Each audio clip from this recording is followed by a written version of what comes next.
Hi friends, ಎಲ್ಲರಿಗೂ ನಮಸ್ಕಾರ. Friends, ಇವತ್ತು ನೋಡಿ ಈ ಥರ ಮನೆಯಲ್ಲಿ ಸ್ವೀಟ್ ಬಾಕ್ಸು, ಸ್ನ್ಯಾಕ್ಸ್ ಬಾಕ್ಸು ಮನೆಯಲ್ಲಿ ಖಾಲಿಯಾಗಿದ್ದಿರುತ್ತೆ. ಈ ಥರದನ್ನು ನೀವು ಎಸೆಯೋಕ್ಕೆ ಹೋಗಬೇಡಿ. ನಾನಿವತ್ತು ಒಂದು DIY ಮಾಡಿ ತೋರಿಸ್ತೀನಿ. ಒಂದು ಪ್ಲ್ಯಾಂಟರ್ ಮನೆಯಲ್ಲಿ ಪಾಟ್ಗಳನ್ನು ನಾವು ಯಾವ ರೀತಿಯಾಗಿ ಮಾಡ್ಕೋಬಹುದು ಅಂತ ತಿಳಿಸ್ಕೊಡ್ತೇನೆ. ನಾನು ಚಿಕ್ಕ ಪಾಟ್ಗಳನ್ನು ನಾನು ಹೆಚ್ಚಾಗಿ ತೊಗೊಳಲ್ಲ, ದುಡ್ಡು ಕೊಟ್ಟು. ಈ ಥರ ಮನೆಯಲ್ಲೇ ನಾನು ಪಾಟ್ಗಳನ್ನು ರೆಡಿ ಮಾಡ್ಕೋತೀನಿ. ಈ ಥರ ಇರುತ್ತೆ ನೋಡಿ.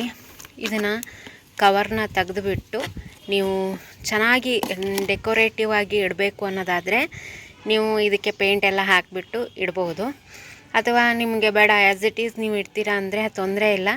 ಇದಕ್ಕೆ ನೋಡಿ ನಾನಿಲ್ಲಿ ಹೋಲ್ ಹಾಕಿದ್ದೀನಲ್ಲ, ಈ ರೀತಿ ಹೋಲ್ ಹಾಕಿಬಿಟ್ಟು ಇದರಲ್ಲಿ ಮಣ್ಣು ಹಾಕಿ ಗಿಡ ಹಚ್ಚಿಬಿಟ್ರು ತೊಂದರೆ ಇಲ್ಲ. ಇದ್ರ ಮೇಲಿನ ಮುಚ್ಚಳ ಕೂಡ ವೇಸ್ಟ್ ಆಗೋಲ್ಲ ಫ್ರೆಂಡ್ಸ್. ಇದನ್ನು ನೋಡಿ ಈ ರೀತಿಯಾಗಿ ಇಟ್ಬಿಟ್ಟು ಅದು ಗಿಡಕ್ಕೆ ಒಂದು ಪ್ಲೇಟ್ ಸಿಕ್ಕಂಗಾಗತ್ತೆ. ಈ ರೀತಿಯಾಗಿ ನಾವು ಮನೆಯಲ್ಲೇ ಇರುವಂಥ ಡಬ್ಬಿಗಳನ್ನು, ವೇಸ್ಟಾಗಿರುವಂಥ ಡಬ್ಬಿಗಳನ್ನ ಯೂಸ್ ಮಾಡ್ಕೋಬೋದು. ನನ್ನ ಗಾರ್ಡನಲ್ಲಿ ಆಲ್ಮೋಸ್ಟ್ ಎಲ್ಲ DIYs ಜಾಸ್ತಿ ಇದೆ. ನಾನು ಪಾಟ್ಗಳನ್ನ ಖರೀದಿ ಮಾಡಿದ್ದು ತುಂಬ ಕಡಿಮೆ. ಅದರಲ್ಲೂ ಚಿಕ್ಕ ಪಾಟ್ಗಳನ್ನು ನಾನು ಖರೀದಿ ಮಾಡಲ್ಲ, ಇದೇ ರೀತಿಯಾಗಿ ಮಾಡ್ಕೋತೀನಿ. ಇನ್ನು ಡೆಕೋರೇಟಿವ್ ಆಗಿ ಇರಬೇಕು ಅಂದರೆ ಇದ್ರ ಮೇಲೆ ಏನು ಪ್ಲಾಸ್ಟಿಕ್ ಕವರ್ ಇದೆಯಲ್ಲ ಅದನ್ನು ತೆಗಿತೀನಿ, ತೋರಿಸ್ತೀನಿ ನಾನು ಯಾವ ರೀತಿಯಾಗಿ ರೆಡಿ ಮಾಡ್ತೀನಿ ಅಂತ. ನೋಡೋಣ ಬನ್ನಿ. ನೋಡಿ, ಆ್ಯಸ್ ಇಟ್ ಈಸ್ ಆಗಿ ನೀವು ಇದಕ್ಕೆ ಹೋಲನ್ನು ಹಾಕಿಬಿಟ್ಟು ನೀವು ಇದನ್ನು ಪ್ಲ್ಯಾಂಟರ್ ಥರ ಯೂಸ್ ಮಾಡ್ಕೋಬೋದು. ಇಲ್ಲ ಅಂತ ಅಂದರೆ ನೀವೇನು ಮಾಡಬೇಕು, ಇಲ್ಲಿ ಇದು ಪ್ಲಾಸ್ಟಿಕ್ ಕವರ್ ಇರುತ್ತೆ, ಈ ಪ್ಲಾಸ್ಟಿಕ್ ಕವರ್ನ ನೀವು ಇದನ್ನ ಕಟ್ ಮಾಡಿ ತೆಗಿಬೇಕು. ನೋಡಿ ಈ ರೀತಿಯಾಗಿ ತೆಗೆದುಬಿಟ್ರೆ ಬರುತ್ತೆ. ಕೆಲವೊಂದು ಪೇಪರ್ ಥರ ಇರುತ್ತೆ, ಆ ಪೇಪರ್ ಇದ್ದರೆ ನೀವೇನು ಮಾಡಬೇಕು, ನೀರಲ್ಲಿ ನೆನೆಸಿ ಇಡಬೇಕು. ಪೇಪರ್ ಆವಾಗ ನೆಂದು ಇದನ್ನು ಚೆನ್ನಾಗಿ ಒಂದು ಸಾರಿ ಕ್ಲೀನ್ ಮಾಡ್ಕೋಬೇಕು. ಇದಕ್ಕೆ ಅಂಟೇನಿಲ್ಲ, ಹೀಗಾಗಿ ನಾನು ಇದನ್ನು ತೊಳೆಯೋದಿಲ್ಲ. ಆ್ಯಸ್ ಇಟ್ ಈಸ್ ಹಾಗೆ ಇದಕ್ಕೆ ಕಲರ್ ಮಾಡ್ತೀನಿ. ಈಗ ನಾನು ಕಲರ್ ಮಾಡಿದ್ರೆ ತುಂಬ ಚೆನ್ನಾಗಿ ಕಾಣುತ್ತೆ. ನಾನಿಲ್ಲಿ ಈ ಥರ ಪೇಂಟನ್ನು ತೊಗೋತಾ ಇದ್ದೀನಿ. ನೀವು ಬೇಕು ಅಂದರೆ ಆಯಿಲ್ ಪೇಂಟ್ ಕೂಡ ಯೂಸ್ ಮಾಡ್ಕೋಬೋದು. ನಾನಿಲ್ಲಿ ಎಕ್ರೆಲಿಕ್ ಕಲರ್ಸ್ನ ಯೂಸ್ ಮಾಡ್ತಾ ಇದ್ದೀನಿ. ಆಯಿಲ್ ಪೇಂಟ್ ಕೂಡ ಶೈನಿಂಗ್ ಆಗಿ ತುಂಬ ಚೆನ್ನಾಗಿ ಬರುತ್ತೆ. ನೋಡಿ, ಇದನ್ನು ಈ ರೀತಿಯಾಗಿ ಪೇಂಟ್ ಮಾಡ್ಕೊತೀನಿ. ಸ್ವಲ್ಪ ದೊಡ್ಡ ಬ್ರಷ್ ಆದರೆ ತುಂಬ ಚೆನ್ನಾಗಿ ಪೇಂಟ್ ಆಗುತ್ತೆ. ನನ್ನ ಹತ್ರ ಇರಲಿಲ್ಲ, ನಾನು ಇದ್ದಿದ್ದರಲ್ಲೇ ಇವತ್ತು DIY ಮಾಡ್ತಾಯಿದ್ದೀನಿ. ನೋಡಿ ಈ ರೀತಿಯಾಗಿ ಪೂರ್ತಿಯಾಗಿ ಪೇಂಟನ್ನು ಮಾಡ್ಕೋಬೇಕು. ನಾನು ಮೊದಲು ವಿಡಿಯೋ ಮಾಡಿದೆ, ಬಟ್ ಅದು ಸ್ಕಿಪ್ ಆಗಿದೆ, ಅದಕ್ಕೆ ಇನ್ನೊಂದು ಸಾರಿ ನಾನು ವಿಡಿಯೋ ಮಾಡಿದ್ದೀನಿ. ಈ ಎಕ್ರೆಲಿಕ್ ಆದರೆ ಬೇಗ ಡ್ರೈ ಆಗುತ್ತೆ, ಹಾಗಾಗಿ ನಾನು ಇದನ್ನು ಯೂಸ್ ಮಾಡ್ತಾ ಇದ್ದೀನಿ ಅಷ್ಟೇ. ನಾವು ಉಳಿದ ಟೈಮೆಲ್ಲ ನಾನು ಆಯಿಲ್ ಪೇಂಟನ್ನು ಯೂಸ್ ಮಾಡೋದು ಜಾಸ್ತಿ. ನೋಡಿ ಈ ರೀತಿಯಾಗಿ ಚೆನ್ನಾಗಿ ಪೇಂಟ್ ಮಾಡ್ಕೋಬೇಕು.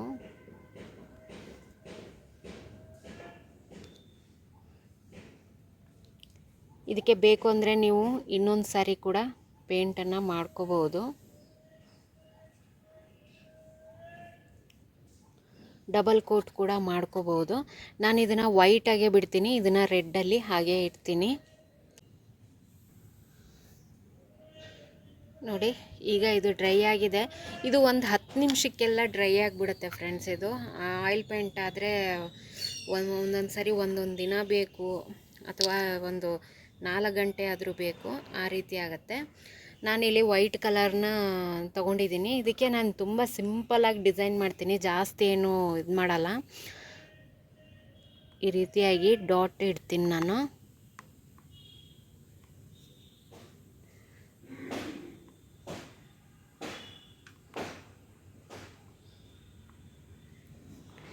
ನೋಡಿ ಈ ರೀತಿಯಾಗಿ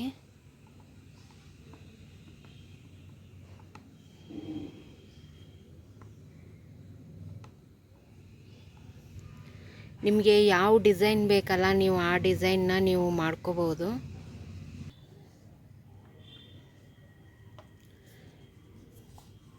ನೋಡಿ ಈ ರೀತಿ ರೆಡ್ಗೆ ವೈಟ್ ಕಾಂಬಿನೇಷನ್ ತುಂಬ ಚೆನ್ನಾಗಿ ಅನಿಸುತ್ತೆ. ನೀವು ಈ ರೀತಿಯಾಗಿ ಪಾಟ್ಗಳನ್ನು ಇದರಲ್ಲಿ ನೆಟ್ಟರೆ ತುಂಬ ಚೆನ್ನಾಗಿ ಕಾಣುತ್ತೆ. ಈಗ ಇದರಲ್ಲಿ ಮಣ್ಣು ಹಾಕಿಬಿಟ್ಟು ಗಿಡ ಹಚ್ಚಿ ತೋರಿಸ್ತೀನಿ ನಿಮಗೆ.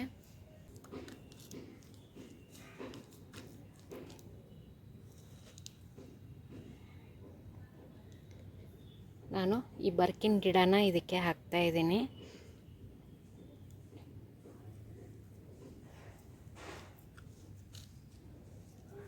ನೋಡಿ, ಇದಕ್ಕೇ ಸ್ವಲ್ಪ ನೀರನ್ನು ಹಾಕೊಂಡ್ಬಿಡ್ತೀನಿ. ಹೋಲು ಚೆನ್ನಾಗಿ ಹಾಕಿರ್ಬೇಕು ನೀವು.